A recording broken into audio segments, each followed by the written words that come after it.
Mesdames et messieurs, chers et chers amis qui êtes ici dans la salle ou qui êtes au loin à vos écrans, je vous souhaite la bienvenue à cette conférence qui nous est offerte dans le cycle à ciel ouvert Sciences et Spiritualité, après plusieurs autres conférences, grâce à la Fondation Yves et Inès Oltramar.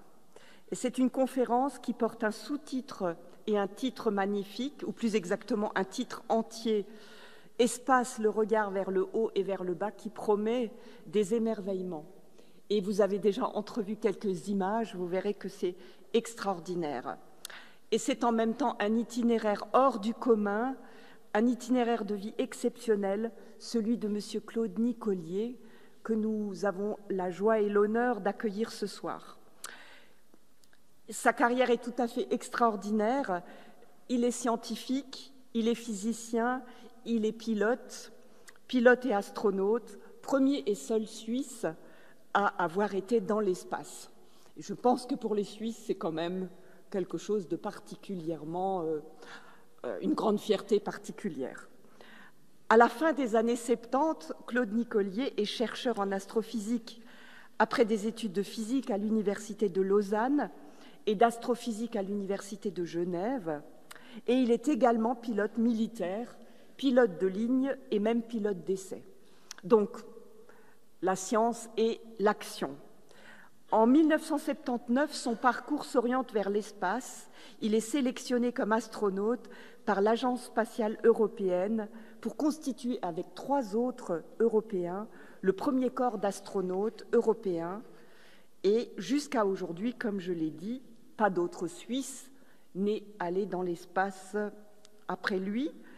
Après des années de travaux consacrés à l'élaboration de différents projets spatiaux et la préparation de missions, l'aventure spatiale se concrétise. Le 31 juillet 1992, il se trouve assis à bord de la navette spatiale Atlantis, prête à décoller pour son premier voyage dans l'espace. Et nous vivrons un peu quelque chose de ce voyage dans l'espace. Le professeur Nicollier effectuera encore 3 autres missions spatiales à bord de navettes spatiales, en tout 43 jours dans l'espace. Un chiffre hautement symbolique en théologie, le chiffre 40, qui est particulier, qui dit la plénitude. Donc 43, c'est vraiment une plénitude. Donc la navette spatiale Atlantis en 1992, en 1993, à bord de la navette spatiale Endeavour, en 1996, à bord de la navette spatiale Columbia, et en 1999, en décembre, à bord de la navette spatiale Discovery. Donc toutes ces années ont été émaillées de 4 missions qui lui donnent l'occasion unique de contempler notre planète, comme très peu d'êtres humains auront la possibilité de la contempler. Nous le faisons par procuration et grâce à ces images. Dans notre petite perspective attachée au sol, j'imagine que pouvoir embrasser des chaînes de montagnes, de voir les levers et les couchers du soleil se succéder, et ça doit être une expérience qui transforme la personne. Mais nous verrons ce qu'il nous en dira. Nous entendrons son expérience. De plus en plus, en tant qu'astronaute, il a eu la possibilité également d'être avec le télescope Hubble en orbite à plus de 600 km au-dessus de la Terre pour des travaux de réparation et de maintenance. Et lors de sa dernière mission, lorsqu'il s'est rendu pour la dernière fois au chevet de Hubble Space Telescope, il fait l'expérience qu'il a tant préparée et qu'on imagine une expérience tout à fait extraordinaire, la sortie dans l'espace, dans le vide spatial à 28 000 km/h, avec 600 km sous ses pieds et la vue sur la Terre. Donc, je suis très impatiente d'entendre quel effet cela peut produire et quelles impressions l'on ressent en de tels moments. N'oublions pas les compétences scientifiques de pointe exigées dans une telle carrière. Claude Nicollier a été récipiendaire de nombreuses distinctions, tout comme du doctorat honoris causa de notre université. Aujourd'hui professeur honoraire à l'EPFL, Le professeur Nicolier continue à donner des cours dans le domaine du spatial et certainement d'enthousiasmer de jeunes étudiants et étudiantes pour ce domaine fascinant qui est maintenant ouvert à bien plus de personnes qu'il ne l'a été dans les générations précédentes. J'ai vu un exemple de sujet de cours qui m'a passionné: comment gérer, programmer et exécuter une mission spatiale en orbite de la Terre ou en orbite dans le système solaire. Donc il y a de quoi rêver. Et j'ai constaté en lisant vos interviews combien vous êtes soucieux de partager non seulement les compétences et les connaissances, mais également la passion. Vous utilisez ce terme de passion, professeur Nicolier, et je peux imaginer tout à fait que nous allons en profiter largement. Et donc ce soir, vous allez nous emmener dans un voyage spatial avec les impressions imagées et la parole, et nous pourrons donc de manière vraiment, tout en restant dans nos fauteuils, profiter de manière exceptionnelle de ce spectacle. À présent, je m'arrête pour pouvoir vous laisser dire tout ce qui est à dire et pour que nous profitions de tout cela en vous disant notre grande joie et merci d'avance. Un grand merci, Madame la doyenne, pour cette aimable introduction. Et bonsoir à toutes et à tous. Je vais commencer par réduire un peu l'intensité lumineuse dans la salle pour que vous soyez accoutumés à l'obscurité, parce qu'il y aura des images très belles, mais relativement sombres. Et s'il y a trop de lumière dans la salle, ça ne passe pas. Alors je vais utiliser le tableau de commande là. Si quelqu'un prend peur, vous me dites, j'augmenterai l'intensité lumineuse de nous. Voilà. C'est vraiment un grand plaisir pour moi de pouvoir donner cette deuxième conférence de la série à ciel ouvert.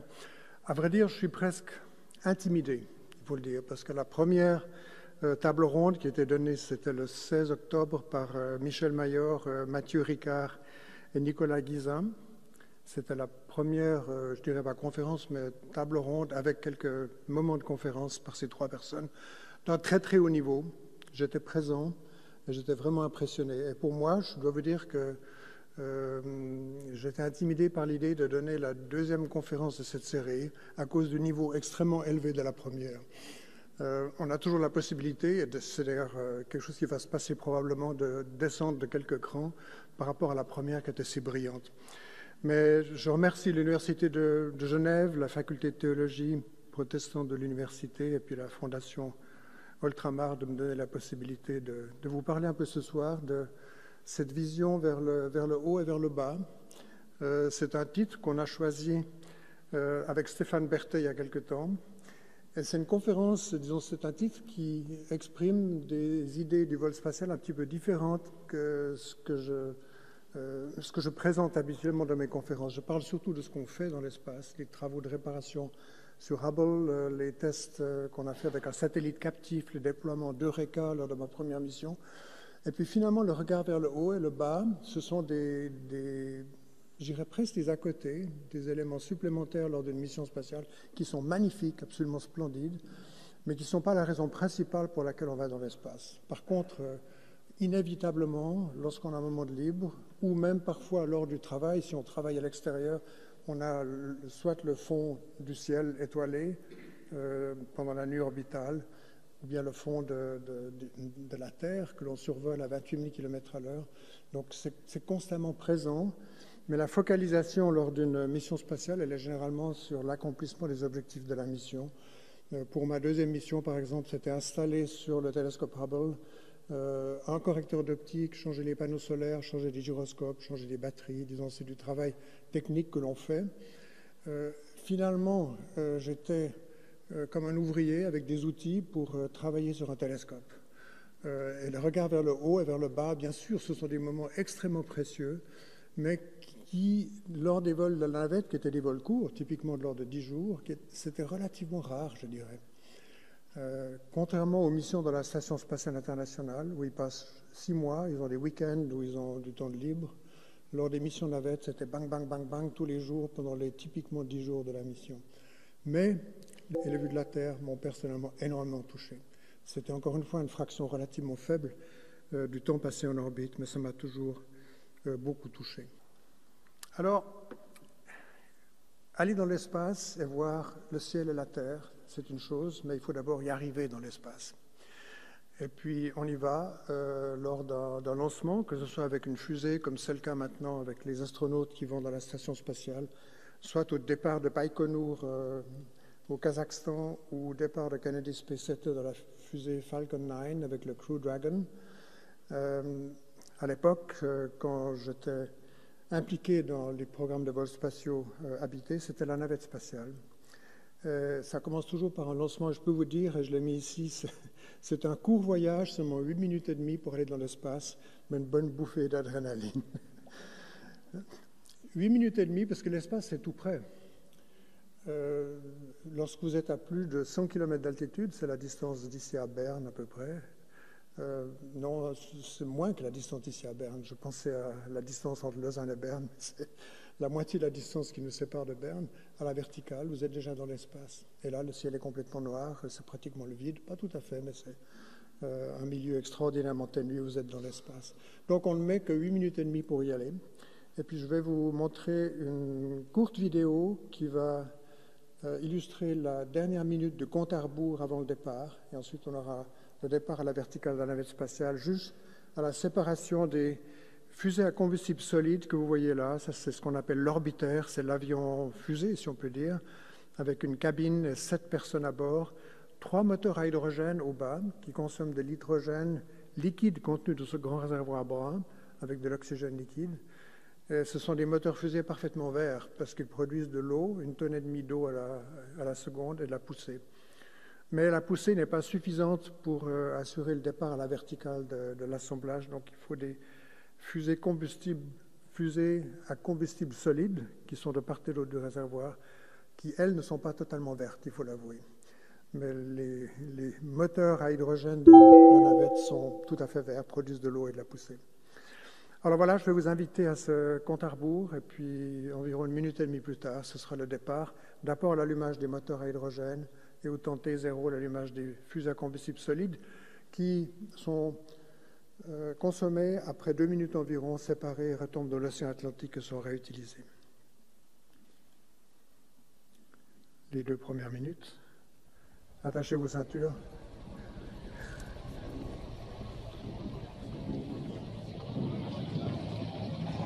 T-minus 90 seconds and counting. Les 7 astronautes sont là dans la cabine. All Les pieds en systems are l'air. go. We're about 90 seconds from the launch of Space Shuttle Discovery.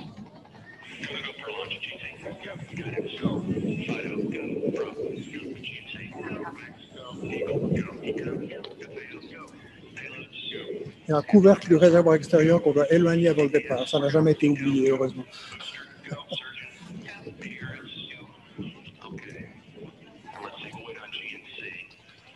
T-minus 60 seconds and counting.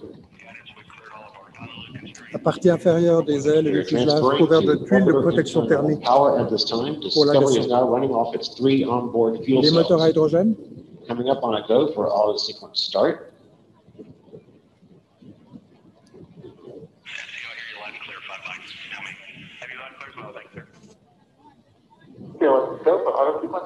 And we have a go for auto sequence start. Discovery's onboard computers have primary control of all the vehicle's critical functions. T-minus 17 seconds and counting. 15, 12, 11, 10, 9, 8, 7, 6, start, 2, 1, booster ignition, and liftoff of the Space Shuttle Discovery, returning to the space station, paving the way for future missions beyond. Wait for that.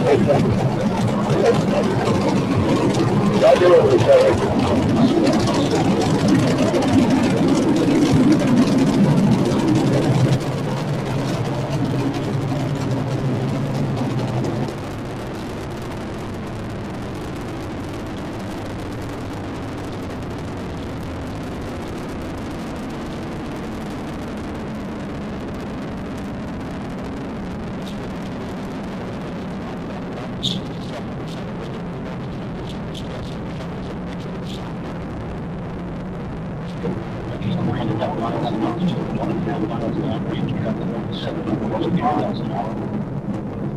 Everything looking good on the girl. 57 seconds into the flight. Just beginning to rev up. Stand by for the throttle up call from Capcom Steve Schroeder. Discovery Houston, go at throttle up. Roger, go at throttle up. Throttle up, throttle down, right, Commander Steve Lindsay.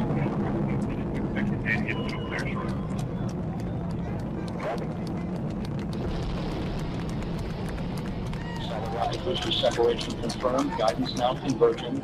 Discovery's onboard computers commanding the main engine nozzles to swivel, aiming the shuttle for its precise target in space for main engine cutoff. Okay, you sound good.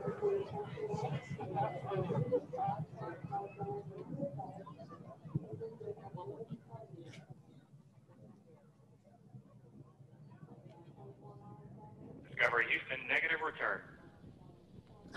Copy, negative return. Vous avez entendu l'appel du sol negative return, ça signifie qu'on ne peut pas revenir. Il y a ce qu'on appelle des modes d'avortement de la montée. Le premier mode d'avortement, c'est au cas où on perd un moteur pendant la montée. On peut revenir au site de lancement et se poser sur une piste environ 20 minutes après le départ. Mais lorsque on a cet appel negative return, si on a une panne de moteur, il faut continuer. Si on a une panne relativement peu de temps après negative return, on peut se poser en Afrique après 25 minutes de vol.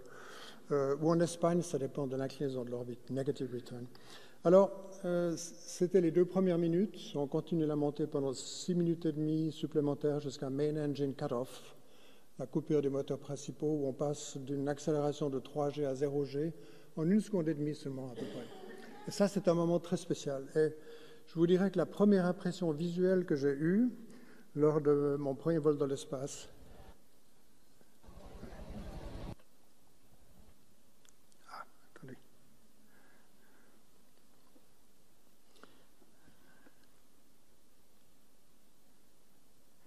c'était le fond du ciel complètement noir.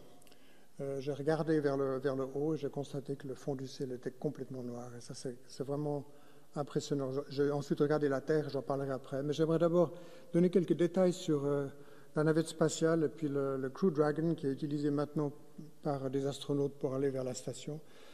La navette spatiale que vous voyez à gauche a été utilisée jusqu'en 2011. Et ça paraît être un engin d'une autre époque par rapport aux lignes très, très fines du Crew Dragon de SpaceX que vous voyez à droite, utilisé maintenant par les astronautes pour aller dans la station. Mais la navette spatiale a rendu possible l'assemblage de la Station spatiale internationale entre l'an 2000 et en 2011 environ. Presque tous les éléments de la station ont été amenés en orbite dans la soute de la navette que vous voyez ici, à gauche. Et puis, les astronautes du Crew Dragon, qui est cette nouvelle capsule de SpaceX, sont aussi habillés de manière plus élégante que ceux et celles de la navette à l'époque. Vous voyez cette combinaison orange que nous avions pour la... C'était ce qu'on appelait le Launch and Entry Suit. C'était une combinaison utilisée pour la montée en orbite et pour la descente. À droite, vous voyez cette combinaison utilisée par un astronaute lors d'exercices d'évacuation rapide de la navette avec des cordes. Mais vous voyez à gauche que les astronautes du Crew Dragon SpaceX, y compris Thomas Pesquet par exemple, qui va bientôt redescendre. Et puis ici, on a un astronaute allemand, Matthias Maurer, qui va partir bientôt à destination de la station. Donc là, il y a un style tout à fait notable qui était installé dans les vols spatiaux habités qui n'existait pas à l'époque. Alors, j'ai parlé de l'aspect du ciel de jour. Ça, c'est l'image que je voulais vous montrer de l'aspect du ciel de jour. Pendant le jour orbital, on fait le tour de la Terre en 1h30. On a 1 heure de jour avec le soleil en dessus de l'horizon et une demi-heure de nuit. Pendant le jour orbital, le ciel est complètement noir. Et encore beaucoup plus noir, ce que vous voyez ici. J'ai été toujours impressionné par la noirceur du ciel. Et je me disais que finalement, ce que je voyais, c'était le Big Bang, après 13,7 milliards d'années de refroidissement de l'univers. Je voyais le rayonnement du corps noir à 2,5 degrés Kelvin, ou moins 270 degrés environ.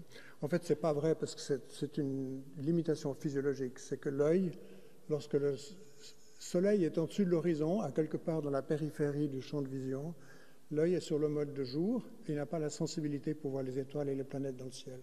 Mais cette noirceur me faisait penser à ce corps noir à 2,5 Kelvin. Alors voilà l'aspect du ciel de jour. Si on regarde vers le bas de jour, on voyait typiquement, si on regardait dehors à n'importe quel moment, généralement on voyait ceci, à savoir océan et nuages. Comme le 70% de la surface de la Terre est recouverte d'océans et de mer, et bien généralement on survolait la mer. Et puis les nuages, il y en avait presque toujours, pas toujours. Je montrais des exemples de parties de la Terre où il n'y avait pas de nuages, typiquement des déserts, le Sahara, le désert d'Atacama au Chili. Et puis, de nuit, le ciel est tout plein d'étoiles. Vous comprenez cette idée, on est en orbite autour de la Terre, il y a l'ombre de la Terre, le cône d'ombre de la Terre, et on passait dans ce cône d'ombre pendant une demi-heure par orbite, ensuite on avait un lever de soleil, on était pendant une heure pendant le jour orbital, et ensuite de nouveau la nuit. Et pendant la nuit, le ciel tout plein d'étoiles. J'ai été frappé par la beauté du ciel nocturne vu depuis l'espace parce que le fond de ciel est complètement noir. Je l'ai déjà dit, c'est valable pour le jour, mais pendant la nuit orbitale, lors de ce relativement court passage dans l'ombre de la Terre, le fond de ciel étoilé, on voit évidemment étoiles et planètes, et le ciel est magnifique, et la Voie lactée, et tous les objets dans le ciel qui sont diffus et de relativement faible intensité lumineuse comme la Voie lactée ou la lumière zodiacale ressortaient de façon remarquable à cause de la totale noirceur du fond de ciel. Alors que depuis la Terre, même si vous êtes en montagne et qu'il fait très beau, il y a toujours un fond de ciel un peu laiteux, même par très beau temps, parce qu'il y a des phénomènes lumineux dans l'haute atmosphère, ce qu'on appelle l'air glow, qui fait que le fond de ciel n'est pas complètement sombre vu depuis la Terre. Il est complètement sombre pendant la nuit orbitale depuis l'espace.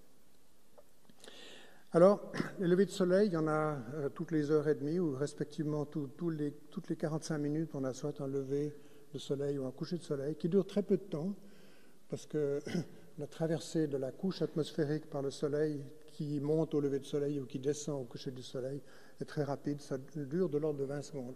Donc c'est le jour, et tout à coup, 20 secondes plus tard, c'est la nuit. Et là, vous allez voir un lever de soleil, donc il y a d'abord l'horizon qui devient un tout petit peu brillant, comme vous voyez ici, et puis le soleil va se lever.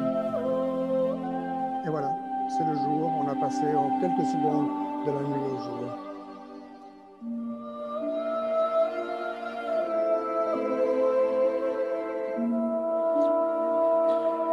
Et puis ce lever de soleil avait lieu au moment où nous étions au-dessus des régions de terre de nuit.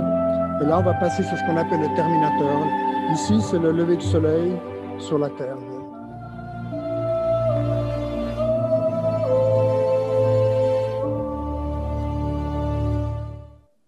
Je voulais préciser que ce lever de soleil qu'on a vu ici est en accéléré, en fait. C'est ce qu'on appelle du time-lapse. Donc, ce n'est pas la vitesse réelle. Mais malgré tout, encore une fois, j'insiste, le lever de soleil, coucher de soleil sont des périodes très, très courtes. Alors, la sensation véritablement magique et profonde ressentie par les astronautes à la vue de la planète Terre est désignée sous le nom de Overview Effect. C'est le terme utilisé en anglais. Il n'y a pas de très bonne traduction en français. On peut dire l'effet de la vue d'ensemble, si on peut dire, mais ce n'est pas aussi clair et net que le Overview Effect. C'est un terme qui est très utilisé dans le monde anglo-saxon pour cet effet très profond des vues de la Terre depuis l'orbite basse. Il y a en fait plusieurs éléments dans ce overview effect. Il y a la pure perception visuelle, l'émotion et puis finalement l'aspect spirituel de cette extraordinaire perspective de notre habitat naturel avec toute sa beauté, mais aussi sa fragilité, sa solitude et son histoire absolument fascinante.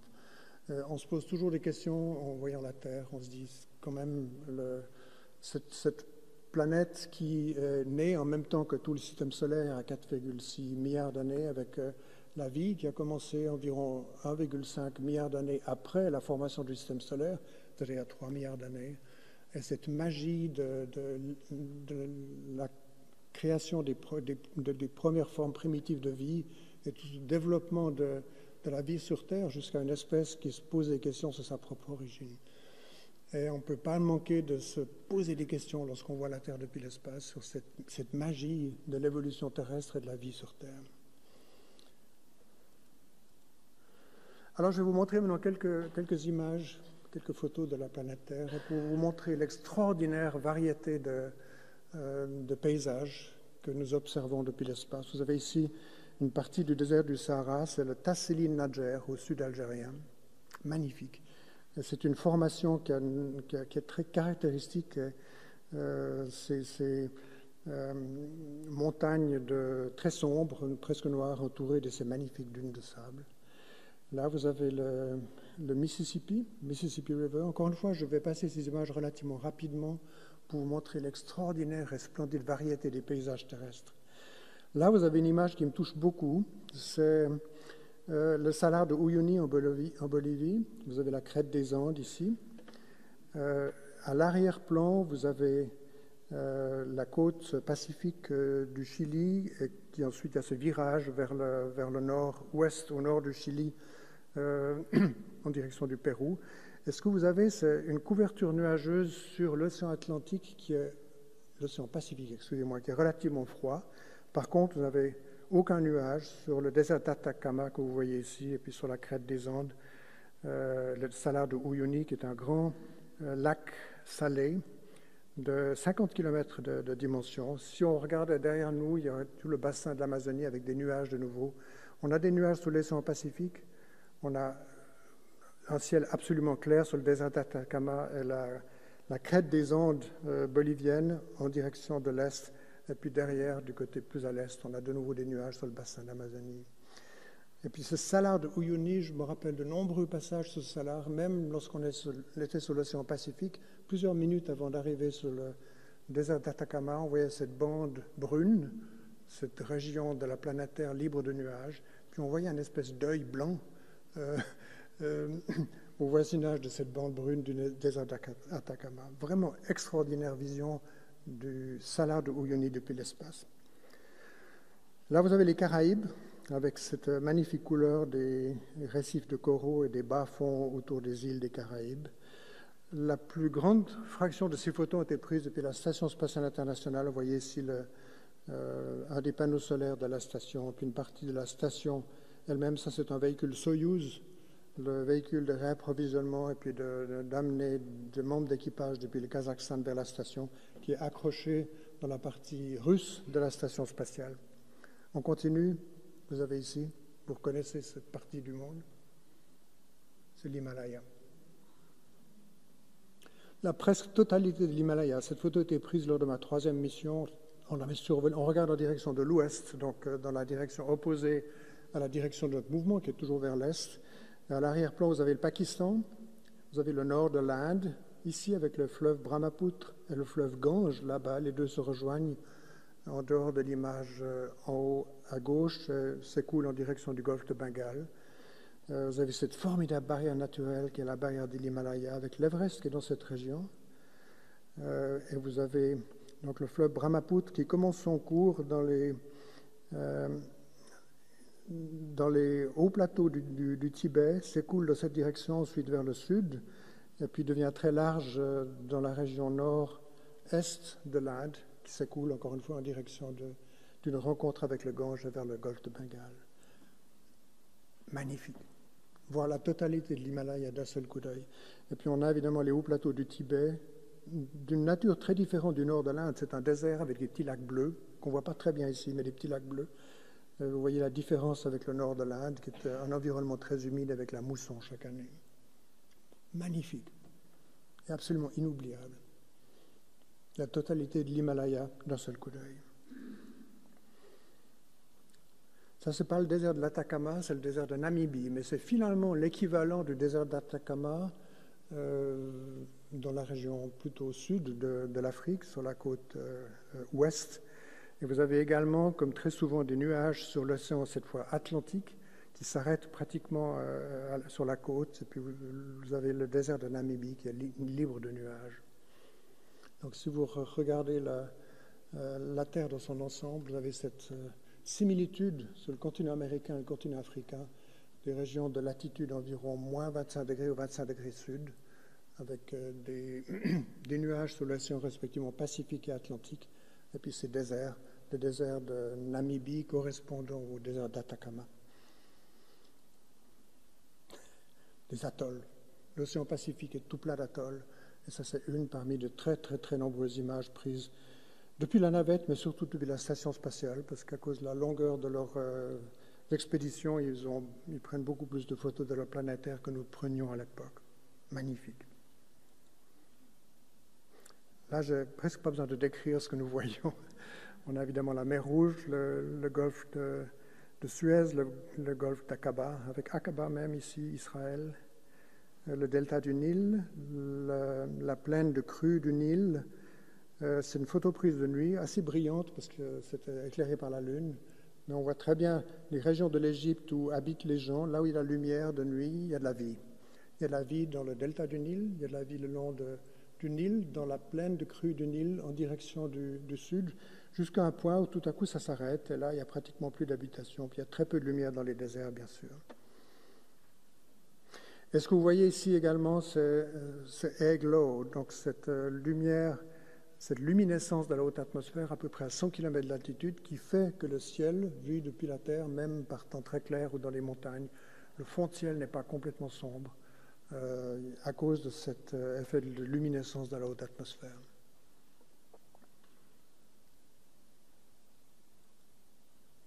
Alors si on regarde un petit peu plus au sud-est, on voit ici le golfe Persique avec Dubaï, Abu Dhabi, Doha, Qatar ici, l'Iran de l'autre côté.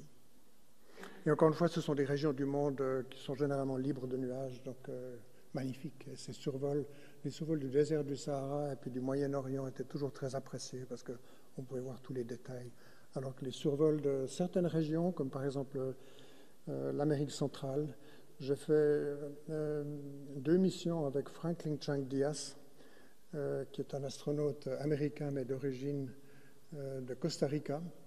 Et à chaque passage au-dessus de Costa Rica, on essayait de voir la Terre, mais c'était toujours recouvert de nuages. On n'a jamais pu voir Costa Rica, pauvre Franklin Chang Diaz.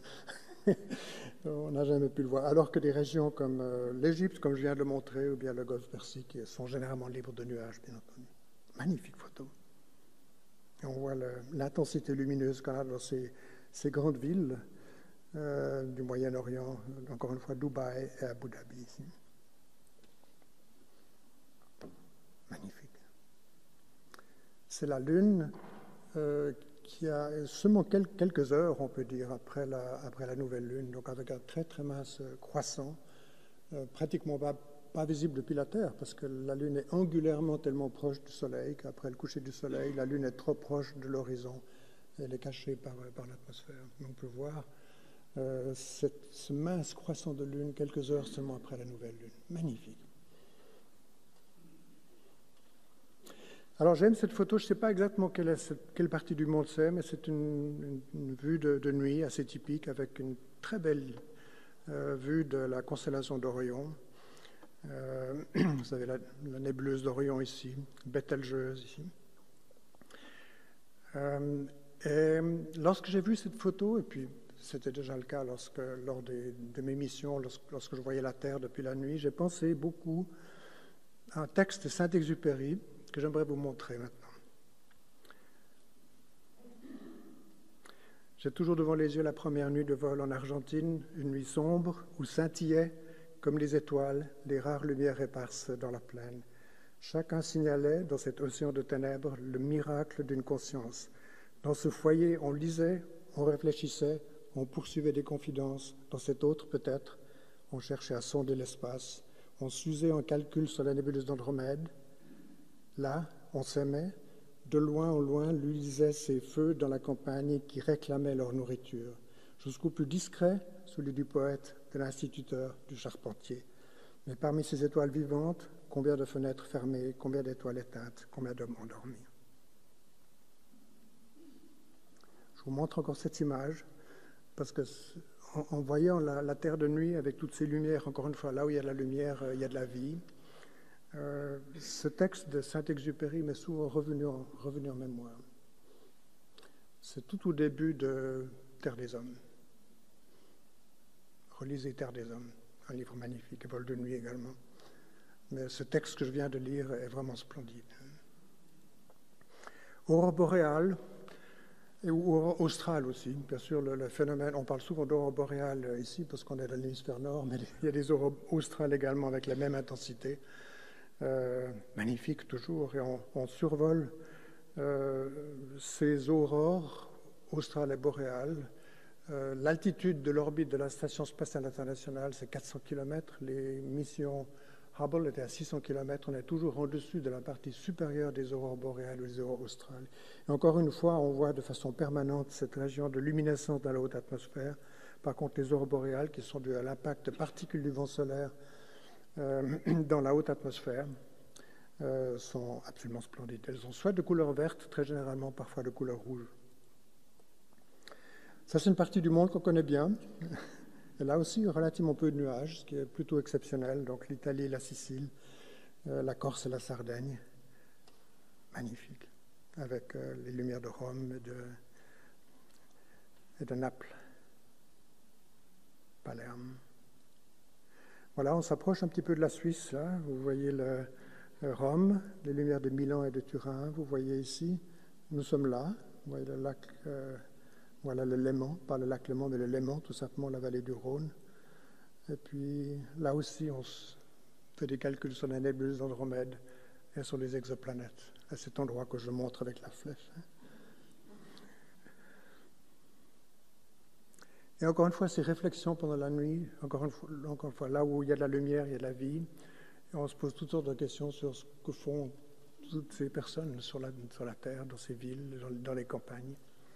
Et on a des réflexions profondes sur la nature humaine, en voyant la Terre comme je vous le montre ici. Là, on s'approche un petit peu, ça c'est de jour maintenant, on s'approche un petit peu de Genève. Vous voyez le Léman avec la vallée du Rhône. Genève, ici, on voit très bien l'aérodrome de Genève. Puis là, on s'en approche véritablement, là, on passe vraiment à la verticale.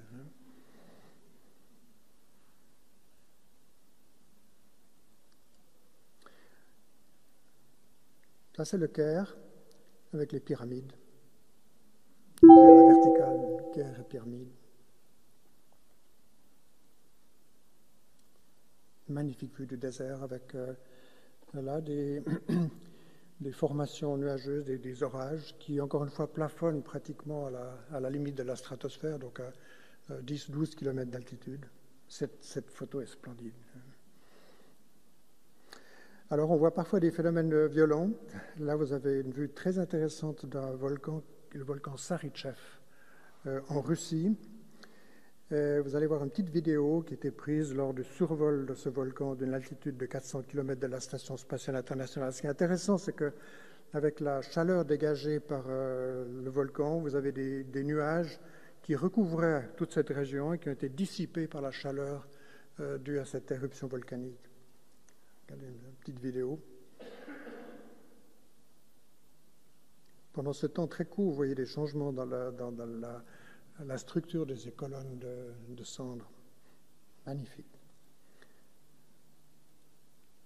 Là, vous avez un autre volcan, c'est ce fameux volcan qui est entré en éruption à l'île de La Palma. Vous voyez ici le cratère du volcan, puis la lave qui s'écoule au voisinage de cette région d'habitation ici. Ça, c'est très récent, c'est ces derniers mois. Photo prise de la station spatiale. Alors là, je vais vous montrer quelques autres images qui sont plus seulement des images de la planète Terre, mais des images de travail qu'on fait dans l'espace. Et puis à l'arrière-plan, vous verrez la planète Terre. Là, vous avez une photo stupéfiante de Bruce McCandless. C'est un astronaute américain qui a fait une sortie extravéhiculaire lors d'une mission navette en 1984. Et il est sorti avec ce qu'on appelait dans le langage NASA le Manned Maneuvering Unit, c'est le fauteuil volant. Et il s'est éloigné de la navette de quelques centaines de mètres sans filet de sécurité. Alors il vole en formation avec la navette spatiale à une vitesse de 28 000 km/h avec son petit fauteuil volant. Il pouvait commander les rotations à main droite et les translations à main gauche. Cette photo est absolument stupéfiante. Imaginez, avec votre fauteuil volant, là en parallèle avec la navette, parce qu'il avait besoin de la navette pour rentrer sur Terre, il n'aurait pas pu rentrer tout seul. Si vous avez l'occasion de faire une chose pareille, il ne faut pas hésiter. Alors. une sortie extravéhiculaire sans filet de sécurité avec le fauteuil volant. Alors, une autre photo qui montre du travail, mais avec à l'arrière-plan des vues de la Terre, c'est lors de ma toute première mission, c'était la première tâche qu'on avait à accomplir, le déploiement en orbite de la plateforme scientifique Eureka, European Retrieval Carrier, Eureka avec un C, Carrier, plateforme scientifique dont j'avais la responsabilité du déploiement avec le bras robotique. Je l'avais extrait de la soute de la navette, alors que nous survolons de nouveau le Moyen-Orient. Vous voyez ici Kuwait City, ici, l'embouchure du Tigre et de l'Euphrate près de Kuwait City, avec l'Iran à droite. Ça, c'est une photo que j'adore. Première mission de réparation de Hubble en décembre 1993. Nous avons dû installer un correcteur d'optique, changer les panneaux solaires, changer les gyroscopes. Et vous avez ici, lors de la 5e sortie extravéhiculaire de la mission, lorsque nous avons échangé les panneaux solaires que vous voyez sur la paroi du télescope, mais avant leur déroulement. Vous avez mon collègue Story Musgrave ici au bout du bras robotique que je pilotais. Vous avez Jeff Hoffman dans la soute. Nous étions 600 km au-dessus de l'Australie. Vous voyez le sud de l'Australie, Adélaïde, l'Antarctique à l'arrière-plan, et puis le fond de ciel complètement noir. Une splendeur. Et pour moi, des images qui sont gravées dans ma mémoire pour toujours. Quelle place de travail, hein? Lors de ma deuxième visite à Hubble, c'était 6 ans plus tard, en décembre 1999, je suis là au bout du bras robotique en train d'installer une nouvelle caméra dans le télescope. Ça, c'était l'ancienne, le Find Guidance Sensor No. 2, qui était tombé en panne. Ça, c'est l'ancien qui ne fonctionnait plus, mis en position temporaire sur le côté du fuselage. Je suis en train d'installer perpendiculairement à l'axe optique du télescope la nouvelle caméra avec mon collègue Mike Fall, qui fait l'ascension de la paroi nord de Hubble. Vous voyez la dimension du télescope. C'est un relativement petit télescope comparé au grand télescope terrestre, mais pour un télescope spatial, c'était un grand instrument. Et ça, c'est une image que j'adore aussi, une image d'ambiance extraordinaire. C'était à la fin de ces travaux de réparation sur Hubble en décembre 1993. Nous avons soulevé le télescope avec le bras robotique en dessus de la soute. Et vous voyez, nous survolons des régions de la Terre qui sont de nuit. Et ici, vous avez ce qu'on appelle le terminateur, la limite jour-nuit à la surface de la Terre. Le Soleil est en dessus de l'horizon, pas très haut, mais en dessus de l'horizon. Il illumine notre vaisseau spatial avec les ailes. Et puis, vous avez ici la réflexion de la lumière du Soleil via les ailes sur le bas du télescope de Hubble. Ça, c'est la partie instrumentale du télescope Hubble. C'est une vue absolument splendide. Et j'ai aussi une mémoire profonde de ce moment qui, visuellement, était absolument extraordinaire. Ça, c'est pas une vue du ciel ou de la terre, mais c'est 7 membres d'équipage qui sont vraiment heureux. C'était à la fin de la première visite de Hubble, une mission difficile qui était une première. C'était la première fois qu'on allait intervenir dans l'environnement spatial avec le vide et puis l'apesanteur et faire des travaux de maintenance majeurs sur un instrument scientifique complexe. Donc c'était une première et ça avait marché à 100%. Donc on était vraiment très, très heureux. C'était avant le déploiement de Hubble. Vous voyez, il est toujours dans la soute avec les nouveaux panneaux solaires que nous avions installés. Avant son déploiement, on a pris cette photo de groupe. J'étais responsable de prendre la photo, c'est pour ça que la photo, je viens de presser sur le déclencheur. Des moments très, très spéciaux. Il y a des vues de la Terre et du ciel, comme je l'ai dit, mais il y a également les contacts humains qui sont extraordinairement profonds et chaleureux, dans un pur esprit de respect et de confiance. Alors, il y a un autre aspect de l'overview effect, c'est la vitesse de déplacement en orbite, encore une fois 28 000 km à l'heure ou à peu près 8 km par seconde, qui nous fait passer rapidement d'un endroit de la planète Terre à un autre. Et ça, je crois que je l'ai bien montré lors des images précédentes. Et on passe d'une culture et de tradition à d'autres très rapidement, d'où un sentiment de connexion globale, d'une très grande unité de notre planète et de ses habitants. On est plus replié sur soi-même lorsqu'on reste toujours au même endroit, mais lorsqu'on passe très rapidement d'un endroit à l'autre, avec typiquement des paysages, des cultures, des religions différentes, eh bien ça ça nous donne un sentiment d'unité de la planète Terre, un peu comme un organisme gigantesque dont toutes les parties sont importantes finalement et liées les unes aux autres. Et la Terre est finalement un peu comme un vaisseau spatial avec près de 8 milliards de membres d'équipage. Je ne dis pas de passagers, mais de membres d'équipage, parce qu'un passager est passif, un membre d'équipage a la responsabilité de la santé du vaisseau spatial. Nous sommes véritablement sur un vaisseau spatial, encore une fois, avec cette unité qui nous lie, les habitants de toutes les parties de la planète Terre. Nous avons la responsabilité de la santé de notre vaisseau spatial. Une brève vue de la Station spatiale internationale, d'où ont été prises une partie des photos que j'ai montrées. Vous avez la partie américaine, le laboratoire européen, le laboratoire japonais, vous avez un Crew Dragon qui est accroché, cette grande barre transversale et des panneaux solaires.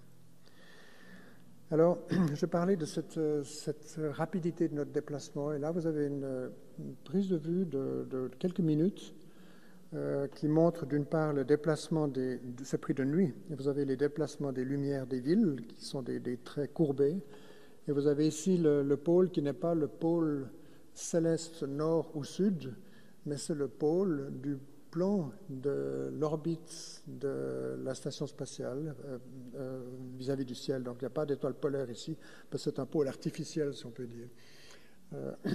La station spatiale, mais il y a toujours la même orientation par rapport aux repères terrestres survolés, donc c'est un effet de rotation par rapport aux étoiles. Et puis le pôle que vous avez ici, c'est la direction perpendiculaire au plan de l'orbite qui intercepte la sphère céleste. Mais c'est une très belle photo. Et puis, je vais vous montrer maintenant une très belle vidéo qui va illustrer un passage sur l'Europe. Vous avez ici, avant que je le fasse démarrer, je vais vous montrer ce qu'on voit ici. Ça, c'est l'Angleterre avec Londres.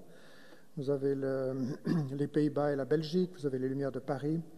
On a la Suisse qui est là, derrière le bras robotique. Malheureusement, il y a le bras robotique qui est là, mais on n'a pas pu l'écarter. Vous avez également toujours et encore l'air glow, cette luminescence dans la haute atmosphère.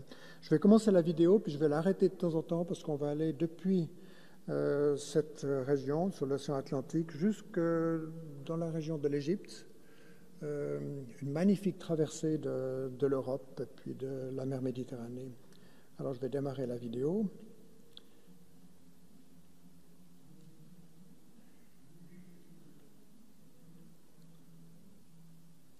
Voilà, j'arrête ici. Vous voyez ici le lac Léman. Nous sommes là, Genève, la vallée du Rhône. On a derrière le bras robotique, on a les lumières de Milan et de Turin, la Corse et la Sardaigne. Je continue. On va passer sur la mer Adriatique, juste à l'est de l'Italie, que vous voyez ici à droite, avec les lumières de Rome et de Naples. Vous voyez les étoiles qui s'élèvent ici. Voilà, on va passer sur la Grèce bientôt. Encore une fois, c'est en accéléré, c'est un time-lapse.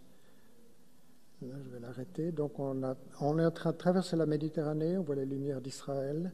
On voit le delta du Nil de nouveau, avec le Caire ici, et puis le bassin de crue du Nil. Il y a quelques nuages là, ce qui est plutôt exceptionnel sur l'Égypte. Là, il y a quelques nuages, ça arrive. Voilà, c'est ça. Voilà, alors je parlais de cet overview effect qui est dû au fait que nous sommes à une grande altitude, donc l'horizon d'une altitude de 600 km, il est à peu près à 2500 km, donc on pouvait voir une région entière d'environ 5000 km. 5000 km, ça fait à peu près du Portugal jusqu'au Caire ou même jusque dans la région du Golfe Persique. Donc si on était sur la Libye, par exemple, on regardait vers l'ouest, on voyait le Portugal et l'Espagne, et si on regardait vers l'est, on pouvait voir l'Égypte, même au-delà de l'Égypte. C'est également pratiquement la dimension du continent américain aux États-Unis, entre Los Angeles et New York ou Boston. Donc il y a ce premier effet du overview effect, et puis le deuxième, c'est la vitesse dont je viens de parler. Puis le troisième aspect de l'overview effect, c'est l'overview effect vers le haut. J'ai passé pas mal de temps pour parler du bas, maintenant on va parler du haut. Avec la splendeur du ciel étoilé pendant la nuit orbitale, j'en ai déjà parlé, avec ce fond complètement noir, 30 minutes par orbite, les très précieux et magnifiques résultats obtenus par des sondes et robots envoyés dans le système solaire, et les stupéfiantes images obtenues par le télescope Hubble, ce sont des outils conçus et utilisés pour tenter de répondre aux grandes questions que nous posons sur notre monde et sur nous-mêmes. Donc maintenant, après cet overview effect vers le bas, y compris celui qui est dû à la vitesse, il y a l'overview effect vers le haut. Mais notre vision du ciel nocturne à l'œil nu est évidemment considérablement augmentée par l'envoi de robots et de sondes dans le système solaire que nous faisons depuis des décennies, et puis également les images obtenues par des télescopes, typiquement le télescope Hubble. Alors, tout d'abord, les vues du ciel pendant la nuit orbitale. C'est un peu ce que je vous ai décrit, mais maintenant c'est une image qui montre le défilement des villes d'une part, toujours le air glow, cet effet de luminescence dans la haute atmosphère, et puis les étoiles qui se déplacent là. On est en train de regarder en direction du sud-ouest, donc dans la direction à peu près opposée à la direction de notre mouvement. Donc les étoiles se couchent. Lorsqu'on regarde dans la direction de notre mouvement vers l'est, les étoiles se lèvent, là elles se couchent. Et ça va bientôt être le lever du soleil, on voit le air glow qui devient plus brillant, on voit les panneaux solaires de la station spatiale qui viennent en place. On passe sur des grandes villes, ici je ne sais pas exactement lesquelles, et dans un tout petit moment on aura le lever du soleil. Voilà, ça c'est la vue du ciel de nuit. Encore une fois, c'est en accéléré ici. Et voilà, on a le lever du soleil.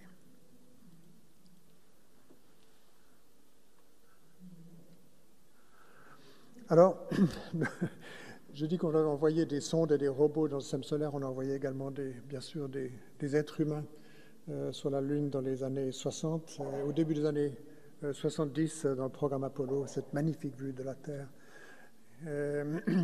J'aimerais citer l'astronaute du vol Apollo 8, qui était en décembre 68, donc quelques mois avant le premier alunissage, Bill Anders, qui a dit que nos missions avaient pour objectif d'étudier la Lune, mais nous avons découvert la planète Terre.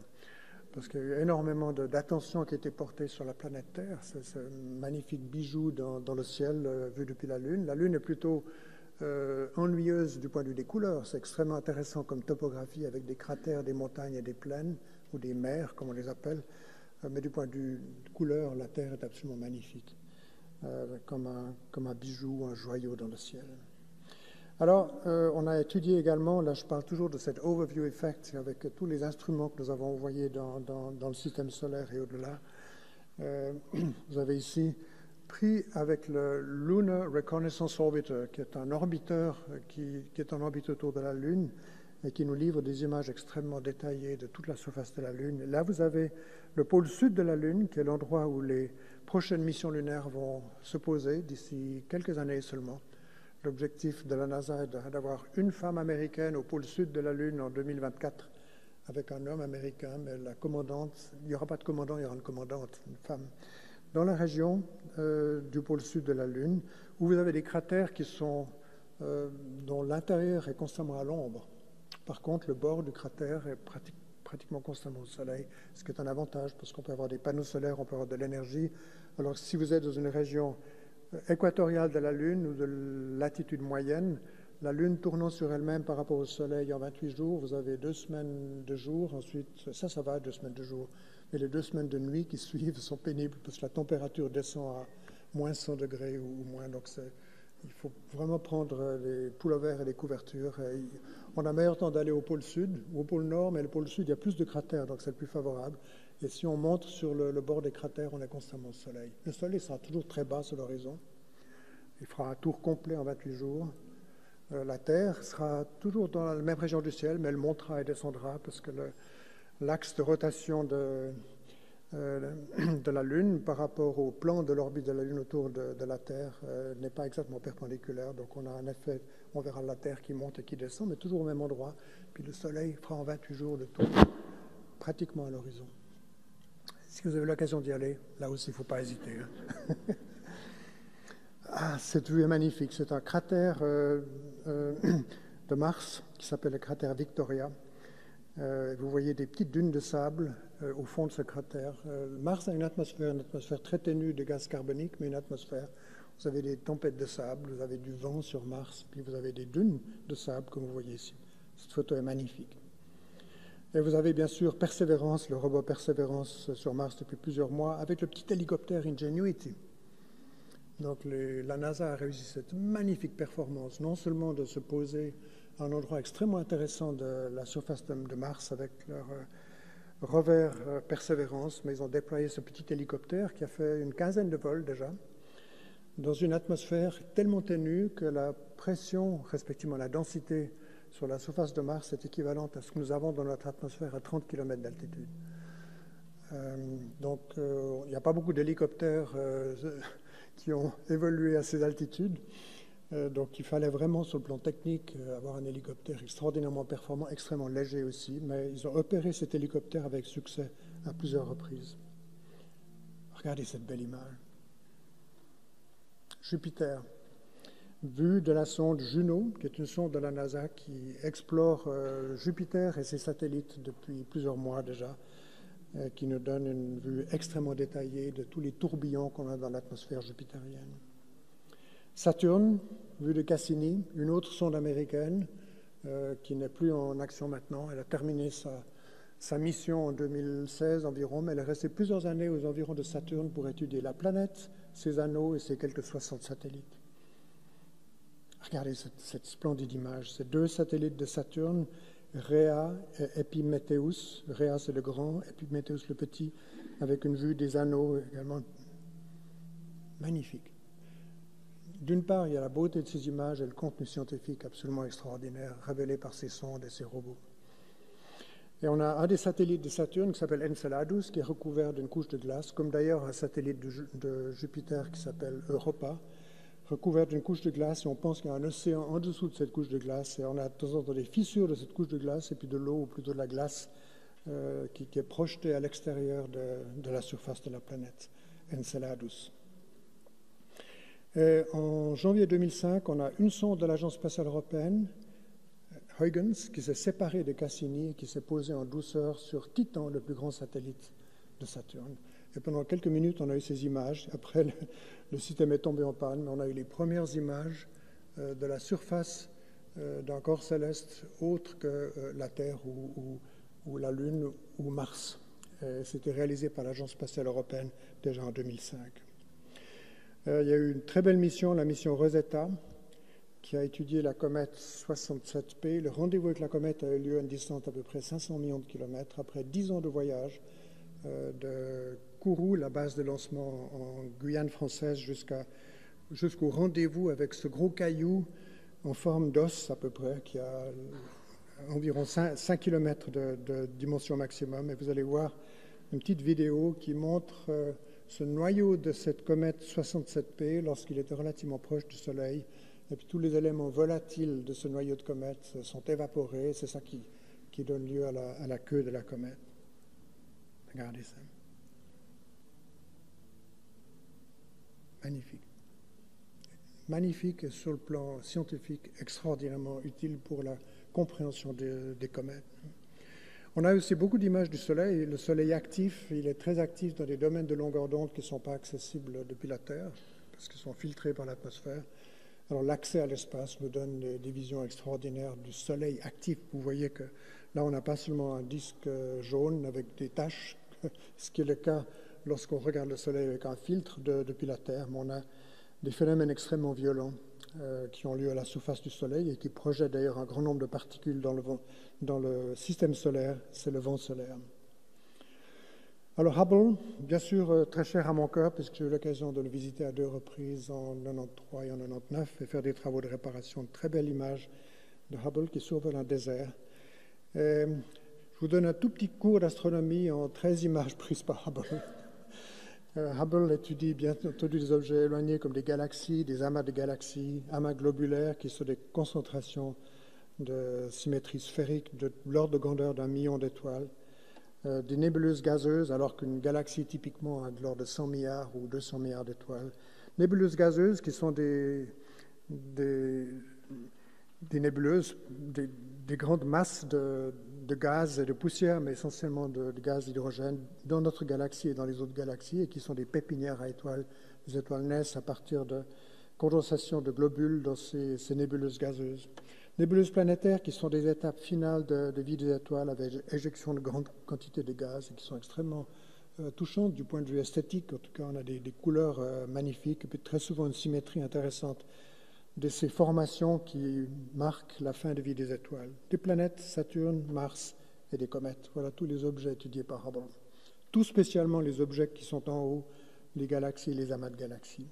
Là, vous avez une image typique, une image profonde de Hubble qui montre d'une part quelques étoiles. Tous les objets qui sont accompagnés de croix sont des étoiles, des objets ponctuels. À l'avant-plan, tous les objets qui ne sont pas accompagnés d'étoiles, qui sont un peu diffus, ou des objets très petits à grande distance, sont des galaxies. Donc, encore une fois, typiquement de l'ordre de 100 à 200 milliards d'étoiles par galaxie. Magnifique. Ça, c'est un regard non seulement dans la profondeur de l'univers, mais dans le passé de l'univers. Tous les objets qui sont de faible intensité ici et qui sont petits sont des objets très éloignés. On les voit tels qu'ils étaient, typiquement, il y a des milliards d'années dans le passé. Voilà, j'ai terminé ce tour et ce regard vers le bas, où j'ai consacré un peu plus de temps, le regard vers le haut, avec ces différentes composantes. Il y a la beauté du ciel nocturne vu depuis l'orbite basse, lorsqu'on traverse le cône d'ombre de la Terre. Il y a cette augmentation de notre capacité de vision avec des sondes et des robots qu'on envoie dans le système solaire. Et puis il y a cette extraordinaire connaissance qu'on peut acquérir sur des objets très lointains avec des télescopes comme le télescope de Hubble. Donc ça, c'est l'aspect du overview effect vers le haut. Voilà, il faut prendre soin de la planète Terre, je l'ai mentionné, mais nous devons poursuivre en parallèle l'exploration de l'espace et d'autres mondes. Nous sommes physiquement insignifiants, mais avons cette capacité de comprendre et de nous émerveiller. Alors, il ne faut pas oublier le regard vers le haut, depuis la surface de la Terre et depuis l'espace. Merci pour votre attention.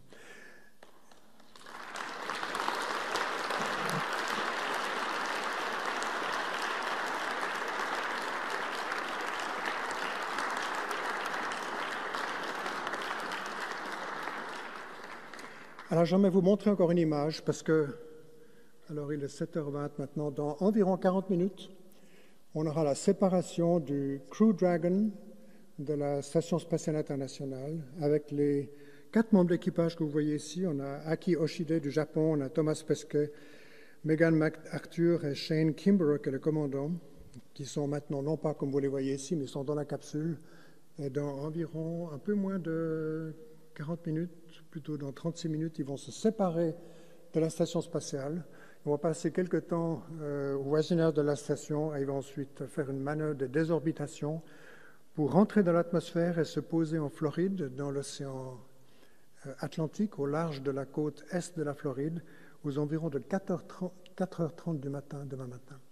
Donc je voulais vous le dire quand même parce que c'est, croyez-moi, des moments qui sont critiques, qui sont dangereux, techniquement difficiles. Il y a énormément de personnes qui s'occupent, là c'est essentiellement les gens de SpaceX et moins les gens de la NASA, parce que c'est une opération qui est gérée par SpaceX.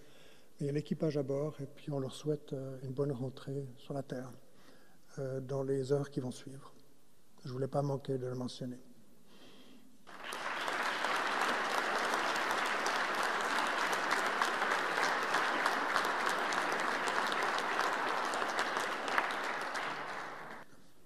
Merci beaucoup pour cet extraordinaire voyage. Alors, vous avez commencé l'exposé en disant que vous êtes intimidé, mais je suis sûre qu'il n'y a pas une personne ici qui est restée insensible à cette beauté et à cet impressionnant témoignage et à tout ce que vous nous avez montré. Et vraiment, c'est merveilleux.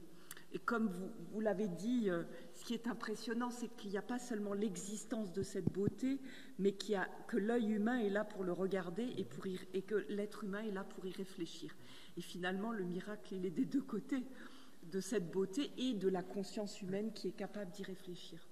Alors, je vais bien sûr donner la parole à toutes les personnes qui souhaitent, dans la mesure du possible. Je commencerai peut-être simplement par une question, parce que vous avez utilisé cette image de la Terre qui est comme un vaisseau spatial dans l'espace.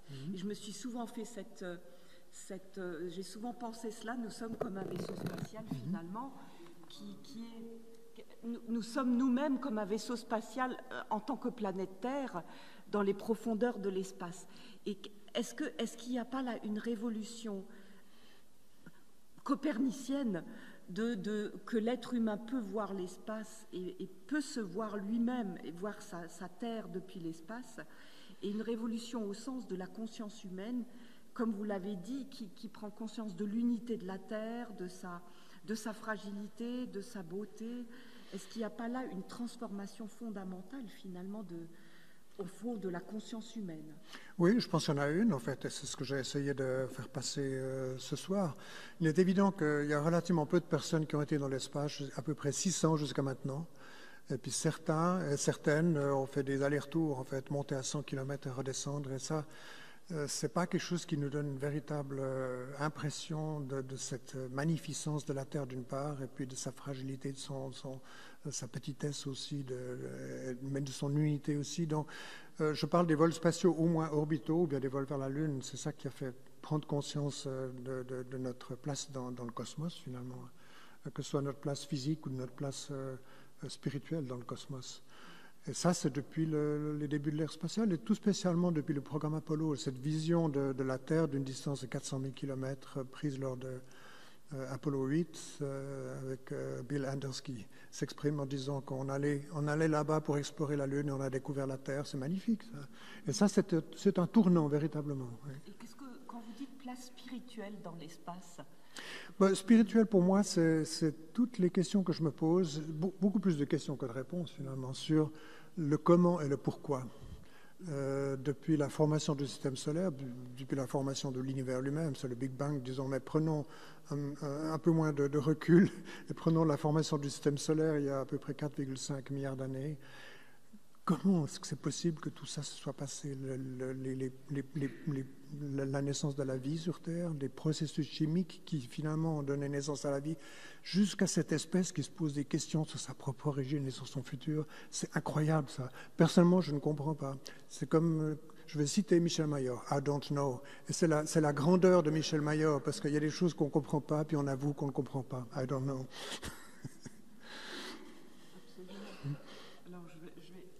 Voilà, je crois que plusieurs aspirent à pouvoir poser des questions. Prenez toute la place, peut-être. Non, mais je vous en prie. Voilà. Bonsoir, merci de me donner la parole. Reda El Andalousi, ravi de vous entendre de nouveau. J'ai hésité avant de poser cette question parce que je vous connais plutôt pudique, me semble-t-il.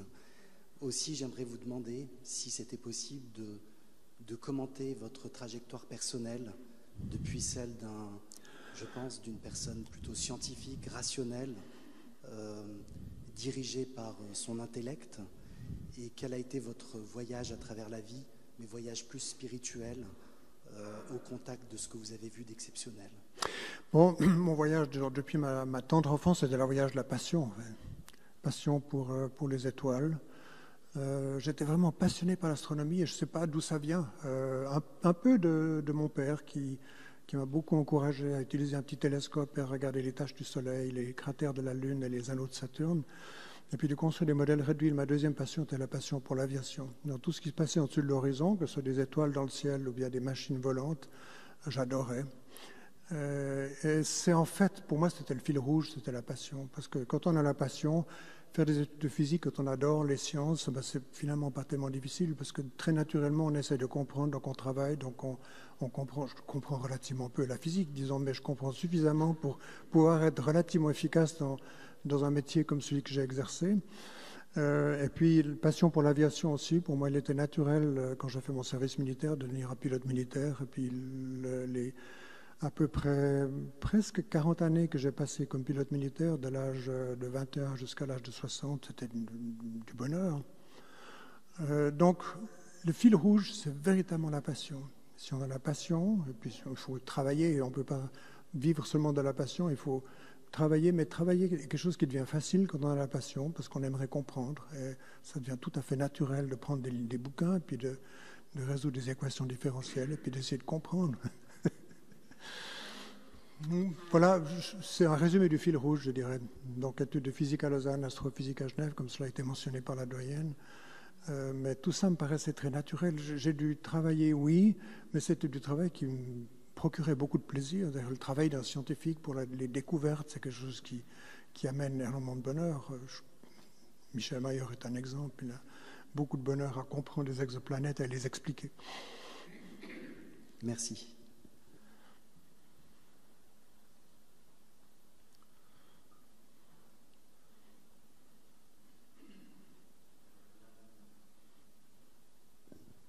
Je vous fais part d'une question du public en ligne, à distance. Première question, comment est-ce que vous gérez la peur dans vos missions spatiales?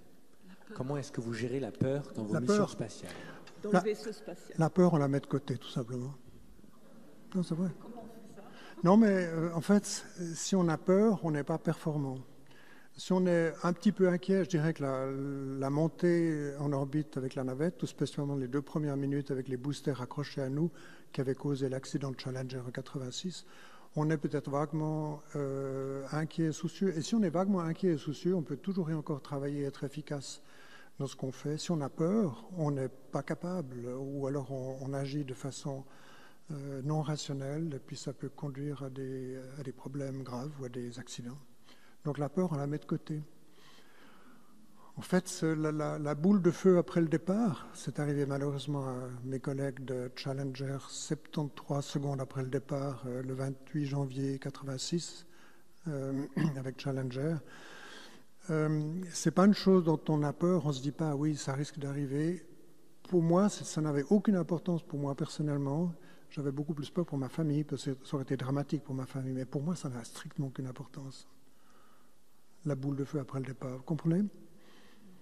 Donc la peur, on la met de côté, et puis si ça arrive, ça arrive. Et pour moi, ça m'aurait... Bon, je n'aurais pas eu le temps d'y penser, mais avant le départ, je me disais, j'espère que ça va bien tourner, pas tellement pour moi, mais pour ma famille.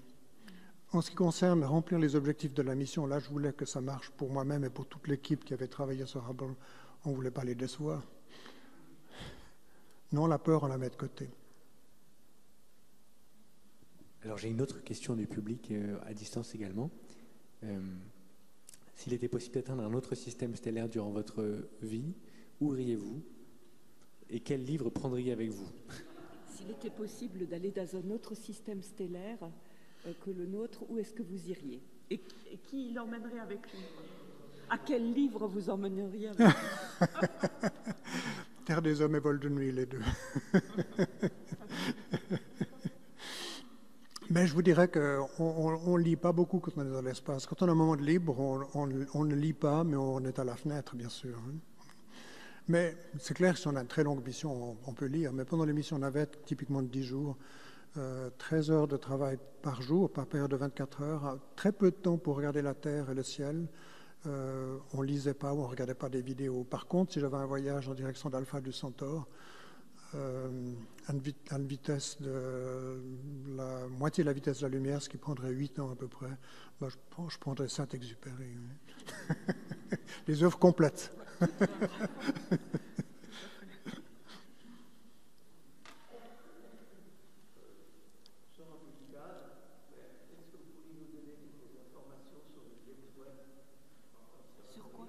Oui, le James Webb. Alors, le James Webb Space Telescope, c'est, bon, on dit parfois que c'est le successeur de Hubble. Ce n'est pas exactement le successeur de Hubble, mais c'est le prochain grand télescope qui va être lancé, en principe, le 18 décembre de la Guyane française avec une Ariane 5. C'est un projet de coopération entre la NASA, l'Agence spatiale européenne et l'Agence canadienne. Il s'agit d'un grand télescope avec un diamètre de miroir segmenté. Il a 18 segments. En fait, j'ai même ici un petit James Webb. 6,50 mètres de diamètre, donc un beaucoup plus grand diamètre que Hubble, qui a un diamètre de 2,40 mètres. Et puis, il sera placé sur le point de Lagrange L2 du système Soleil-Terre. Il sera toujours à 1,5 million de kilomètres de la Terre, dans la direction de l'anti-Soleil. Il suivra la Terre dans son mouvement orbital autour du Soleil. Il a une grande enveloppe de protection contre la lumière du Soleil, de la Terre et de la Lune, donc il ne verra que l'espace noir et froid. Sa température descendra à peu près à 40 Kelvin, ou à peu près moins de 230 degrés centigrades. Il travaillera dans l'infrarouge, non pas dans le domaine du visible comme Hubble. L'idée étant, si on travaille dans l'infrarouge, on peut voir encore plus loin qu'avec Hubble, parce que les objets éloignés s'éloignent, les objets qui sont éloignés s'éloignent rapidement, donc leur rayonnement est shifté vers les grandes longueurs d'onde. Donc avec l'infrarouge, on voit plus loin. Et puis on peut voir aussi un peu à travers des nuages de matière interstellaire comme l'hydrogène, qui occultent le rayonnement visible, mais qui laissent passer beaucoup plus l'infrarouge. Voilà quelques renseignements sur le James Webb, qui encore une fois devrait être lancé le 18 décembre, je crois. 18 décembre. C'est compliqué parce qu'il y a toutes sortes de déploiements qui seront faits, parce qu'il est à l'intérieur de l'enveloppe au sommet d'Ariane 5, mais il est complètement replié sur lui-même, y compris le miroir secondaire, cette grande toile de protection du rayonnement solaire et terrestre. Tout ça, ça doit être déployé, et ça, c'est la grande inquiétude. Est-ce que tout ce déploiement va fonctionner correctement? Il n'y a pas de moyen d'aller le visiter et d'aller déployer à la main, comme on aurait pu le faire pour Hubble ou comme on l'a fait pour corriger l'optique, par exemple. Il sera lancé, il sera là-bas à 1,5 million de kilomètres de la Terre, et si ça ne marche pas, on va verser des larmes. Oui, bonsoir. Merci de me laisser poser la question. Monsieur Nicolier, j'ai suivi vos conférences depuis les années 90 et j'avais déjà remarqué, donc il y a 25, presque bientôt 30 ans, que vous étiez déjà très, très inquiet sur la situation de la Terre, sur les catastrophes qui allaient venir, et vous étiez très alarmiste. Aujourd'hui, face à la COP26, vous n'étiez pas écouté déjà à l'époque, comme beaucoup d'autres scientifiques, malheureusement. Qu'est-ce que vous pouvez répondre, puisqu'ils n'agissent pas, et pourtant ils étaient avertis depuis les années 70? Je n'ai pas exactement compris. Oui, c'est-à-dire que vous avez alerté déjà le monde scientifique depuis 30 ans sur les difficultés planétaires de l'environnement. Qu'est-ce que vous pensez par rapport à la non-action de la COP, enfin de toutes les mesures de la COP? Oui. Je pense tout de même que le système COP, c'est le meilleur système pour essayer de changer les choses. Qu'il y ait des accords qui soient passés à haut niveau entre des nations pour freiner le réchauffement et les dérives. Ce n'est pas seulement le réchauffement, mais c'est les dérives climatiques. Je ne vois pas tellement d'autres moyens de le faire. Et il est évident que ça ne marche pas aussi bien que ça devrait, mais ça a malgré tout un effet qui n'est pas négligeable. Je ne vois pas tellement d'autres stratégies à utiliser pour freiner. Il est évident qu'il faut motiver ceux qui sont les dirigeants, y compris les politiciens, pour que l'action soit prise. Et en Suisse, on n'est pas les meilleurs, en fait. Je dirais que la Suisse est un petit peu à la traîne dans ce domaine. Mais je pense que la série des COP est la bonne manière de faire, parce que je ne vois pas d'une autre alternative qui marcherait. Oui. Bonsoir. Oui, je voulais vous remercier pour votre exposé déjà, puis les magnifiques photos que vous D'où vient la question en fait? Je suis ici, je suis dans le noir. Ah d'accord, dans le noir, oui. Je me cache. Oui, je vous remercie pour votre exposé. Je voulais avoir votre avis en fait sur les prochaines missions lunaires et martiennes. Qu'est-ce que vous avez comme perspective, vous, personnellement? Oui. Alors, en ce qui concerne... Bon, il y a un programme d'exploration lunaire, j'en ai parlé brièvement, le programme Artemis, qui devrait commencer bientôt. Donc la fusée SLS, Space Launch System, est déjà prête sur la rampe de lancement, ou pas loin d'être prête sur la rampe de lancement pour un départ en février prochain. Ce sera une mission non habitée qui fera le tour de la Lune et qui reviendra.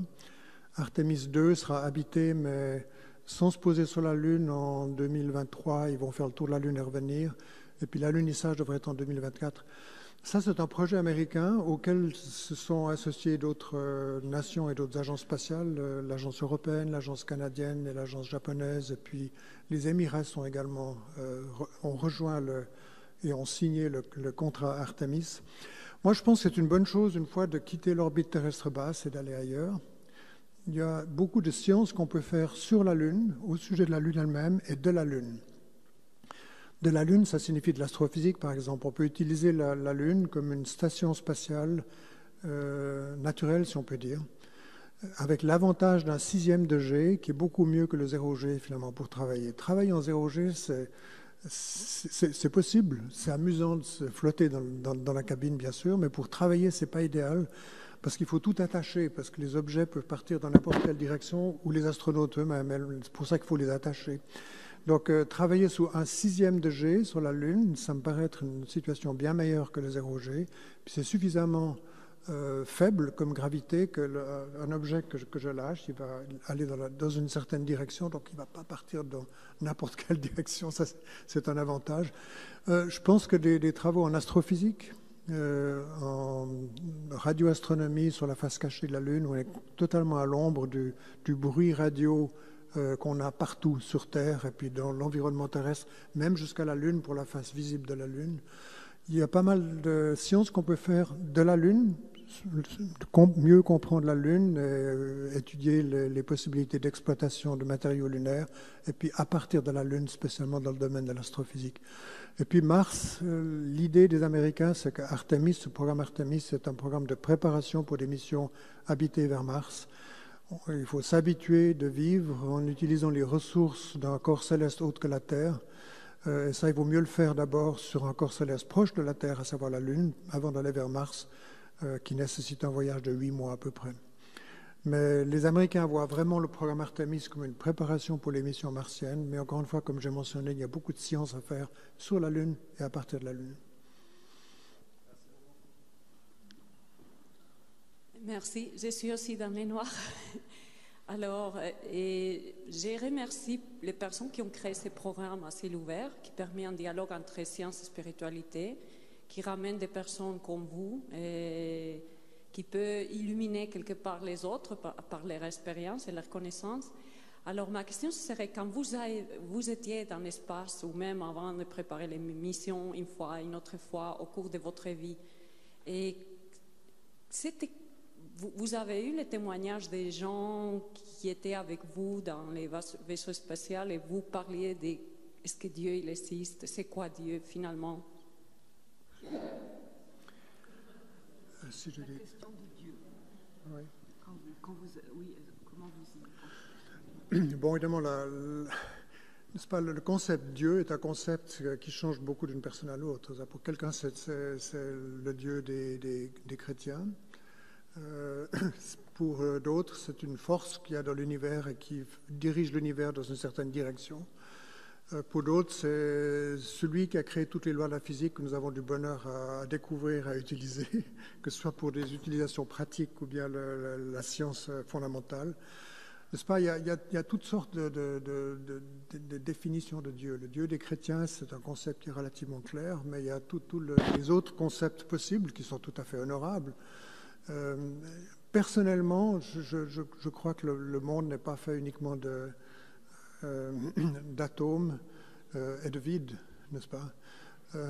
D'ailleurs, Démocrite a dit lui-même, "The world is made of atoms and vacuum, all the rest is opinions." Ce sont des opinions. Et on peut comprendre la religion comme étant une de ces opinions, finalement. Et personnellement, je suis convaincu qu'il y a beaucoup d'opinions au-delà du vide et des atomes. Personnellement, encore une fois, c'est plus des questions que j'ai que des réponses. Je sens là une présence immatérielle qui est là, et qui a peut-être contribué à ce développement formidable de la vie sur Terre, et probablement à beaucoup d'autres endroits dans l'univers.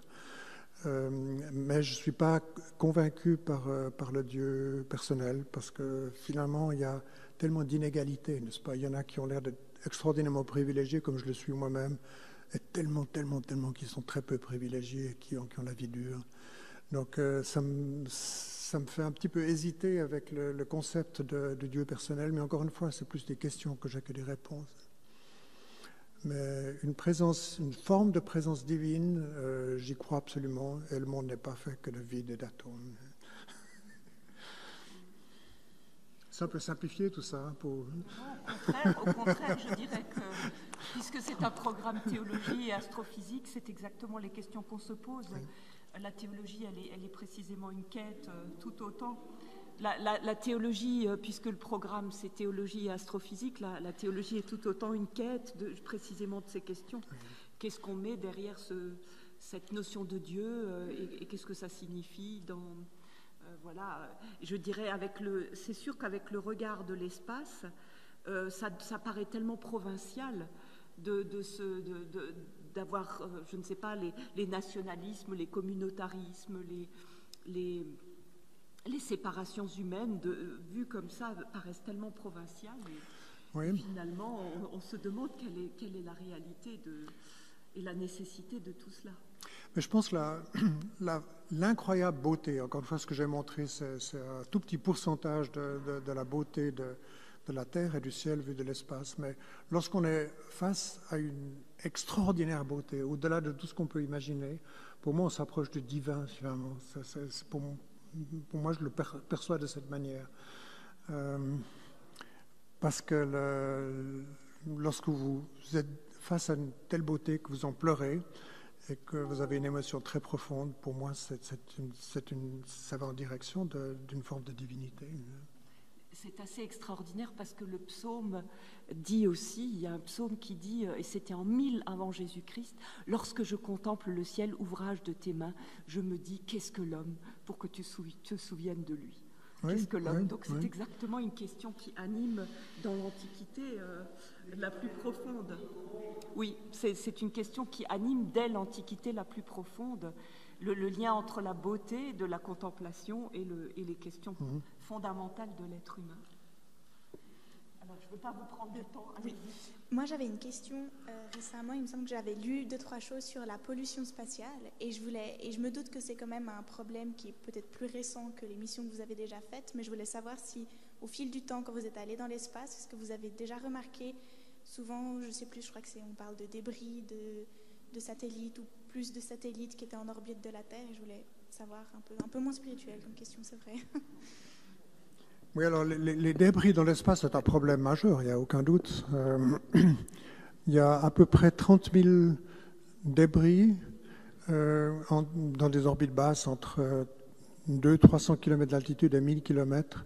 30 000 débris qui sont à peu près la dimension du point en métal, mais qui sont suivis au radar. On sait exactement quelles sont leurs trajectoires, ce qui fait que de temps en temps, avec la navette, on devait faire des manœuvres d'évitement, pas au dernier moment, mais plusieurs heures avant un passage d'un débris tout près de nous qui allait pouvoir être éventuellement une collision, parce qu'il y a toujours une incertitude. On devait faire des manœuvres d'évitement. Donc, avec la station, ils le font également régulièrement. C'est un problème, c'est un problème un peu similaire au réchauffement climatique, finalement. On a rejeté du CO2 dans l'atmosphère depuis longtemps sans trop se préoccuper. Et puis on a mis des morceaux de satellites, et puis on a des collisions de satellites dans l'espace. On ne se préoccupait pas trop parce que l'espace est très grand. Et puis maintenant, on réalise que finalement, ce n'est pas aussi grand.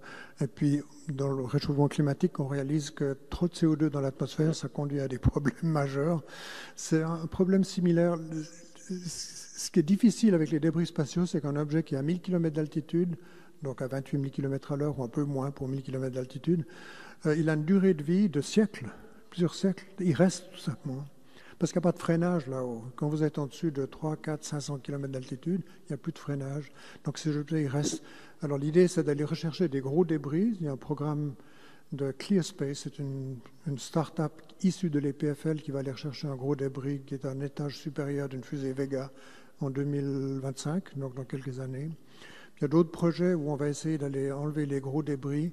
Et puis pour les plus petits débris, on ne peut pas faire grand-chose, sinon essayer de les éviter quand on voit qu'ils vont passer tout près de la station spatiale, ou bien d'un satellite qui fonctionne, ou bien d'un Crew Dragon, ou bien un autre objet de ce type. Mais c'est un problème majeur, il n'y a pas de doute.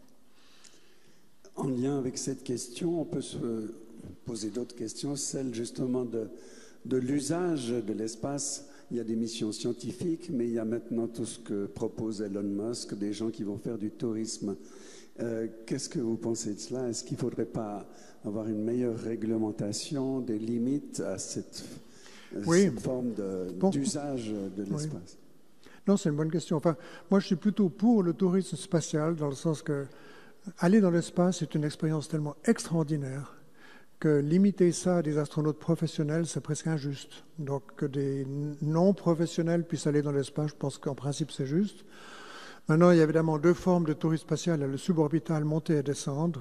Richard Branson et Jeff Bezos l'ont fait. Ils sont devenus, entre guillemets, des astronautes. On ne sait pas trop si c'est un oui ou un non, mais peu importe finalement. Je pense que tant que ça reste assez limité, parce que les gens qui ont des moyens financiers, ils peuvent les utiliser comme ils veulent, à condition que ça ne nuise pas à la société en général. Alors, tant qu'on a peu de ces vols, moi, je n'ai pas de problème, et je crois qu'on ne devrait pas en avoir. Il y a des gens qui vont faire, je ne sais pas, des vacances de plongée à Bora Bora, ils utilisent également, ils rejettent un peu de CO2 dans l'atmosphère. Là, peut-être pour un vol suborbital, c'est un petit peu plus, mais pas tellement plus finalement. Donc, tant que ça reste modéré, moi, je n'ai pas de problème. Si ça devient tout à fait généralisé, qu'on a plusieurs missions touristiques par jour, à partir des États-Unis ou d'ailleurs, là, il y a un problème majeur, il n'y a pas de doute. Pour moi, il faut qu'un voyage ait toujours un sens. Et puis là, on a des voyages qui n'ont pas toujours un sens. Évidemment. Se faire plaisir, entre guillemets, c'est pas interdit, disons, mais si ça nuit aux autres, c'est quelque chose qui ne devrait pas être fait. Au-delà d'un certain niveau de nuisance, en tout cas. Voilà mes réflexions. Une ou deux dernières questions, parce que le temps, malheureusement, nous échappe. Ma question est, qu'avez-vous ressenti lors de vos sorties extravéhiculaires? Lors de vos sorties extravéhiculaires, qu'avez-vous ressenti à ce moment-là? Ah oui, ça, il fallait poser la question, oui. Alors, le ressenti lors d'une sortie extravéhiculaire, ce qui est très différent d'une sortie extravéhiculaire par rapport à être dans la cabine, c'est que dans la cabine, on est contenu à l'intérieur de la cabine, il y a le plafond, il y a les parois latérales, il y a le plancher. Quand on est dehors, on est en scaphandre d'une part, parce qu'on ne peut pas aller en vêtements légers dans le vide spatial. Et là, tout à coup, il n'y a plus de cette barrière, cette frontière. Donc, il faut vraiment faire attention. D'une part, c'est une sensation qui est presque un peu inquiétante au début. On s'y habitue, disons, mais au début, quand on sort, on se dit, voilà, tout à coup, maintenant, il n'y a plus de barrière entre moi et puis la nébuleuse d'Andromède, par exemple. Et il faut vraiment travailler de façon très systématique, focalisée. Il faut toujours s'attacher à la structure, attacher son filet de sécurité, parce que si le filet de sécurité n'est pas attaché, que vous tenez la structure, vous pouvez la lâcher à un moment, ça c'est pas grave. Mais ce qu'il ne faut vraiment pas faire, ça c'est une recommandation pour tous ceux et celles qui sont là. Il ne faut pas faire ceci puis se lâcher parce qu'on part sur une autre orbite qui ne va pas forcément intercepter l'orbite initiale. Alors, il faut faire vraiment attention à ça. Et c'est presque obsessionnel en fait. Toujours tenir la structure. Et moi, je me suis amusé lors de certaines parties de ma sortie. Bon, la sortie, c'était 8 heures et 10 minutes où on a vraiment travaillé, mais il y a des moments, je ne sais pas, 1 minute ou 2 où on était relativement tranquille. Et je tenais le handrail, je l'ai lâché, je me suis dit, waouh, je vole en formation avec la navette, avec Hubble à 28 000 km/h. Et ça va, parce qu'on ne s'éloigne pas, on peut reprendre le contact. Mais ce qu'il ne faut vraiment pas faire, c'est ça. Parce que là, on part sur une autre orbite, et si le filet de sécurité n'est pas attaché, c'est vraiment a bad day. Hein? Donc, on pense à ça. C'est pas obsessionnel, disons, mais on se dit il faut vraiment faire attention. Il y a aussi une autre chose qui est impressionnante, c'est qu'on a la visière en polycarbonate, et à 5-6 cm de notre visage, il y a le vide. Et puis le vide, c'est pas très bon pour la vie, finalement. Hein. Un tout petit moment, ça va, mais quelques secondes, ça va, mais pas plus. Donc ça, c'est impressionnant. Et puis on se dit on est finalement assez fragile. Mais quand tout marche bien, puis on a des procédures de secours au cas où on a des problèmes. On avait un petit flipbook. Si on avait un problème comme baisse de pression de l'oxygène pur qu'on avait dans le scaphandre, il y a des procédures pour revenir vers le sas, pour fermer certaines valves.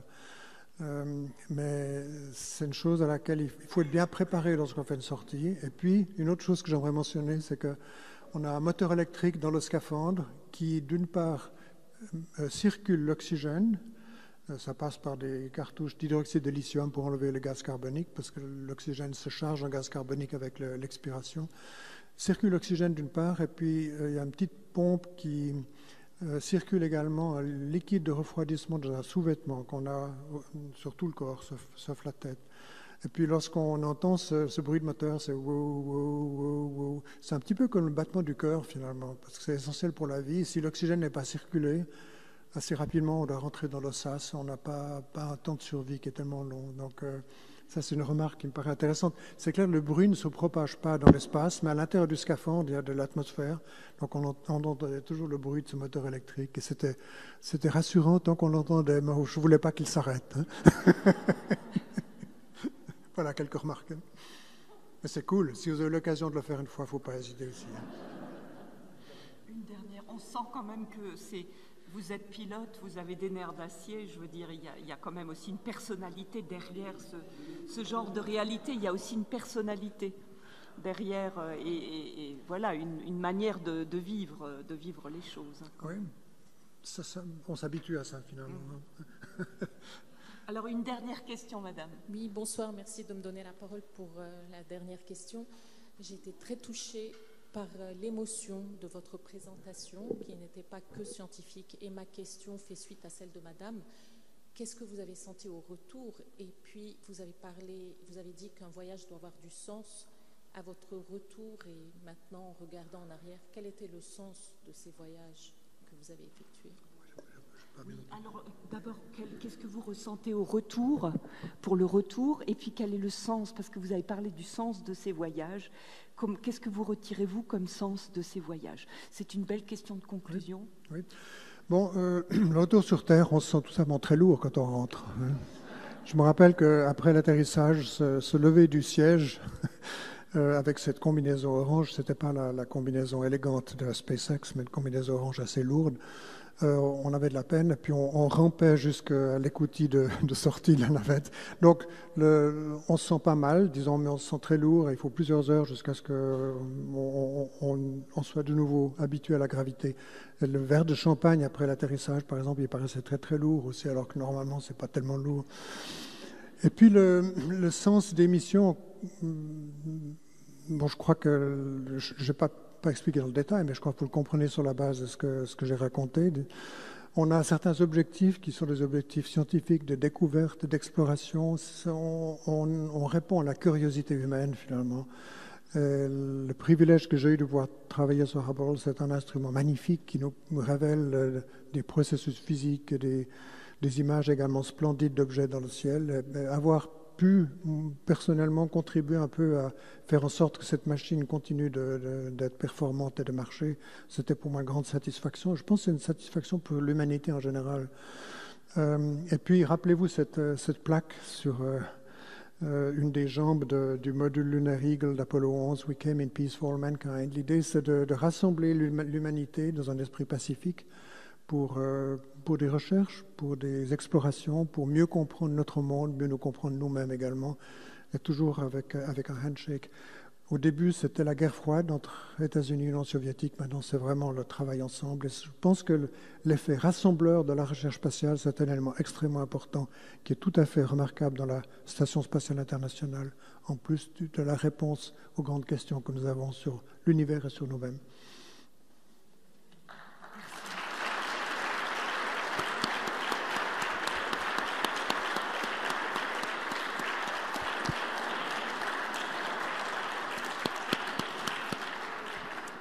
Mille merci de nous avoir conduits non seulement vers la beauté de l'espace et vers l'admiration de ce qui nous entoure, mais aussi dans un voyage vers notre humanité, parce que c'est finalement aussi de ça qu'il est question, comme vous venez de le dire en conclusion. Un très grand merci à vous. Oh, vraiment, merci.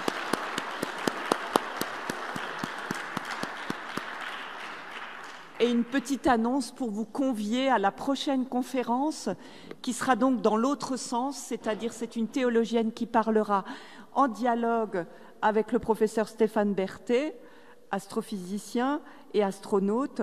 Alors elle fera une conférence, la professeure Anne-Marie Rainen, théologienne, le 8 décembre, sur la question Cosmos et rédemption, une enquête à la croisée de l'astrobiologie et de la théologie.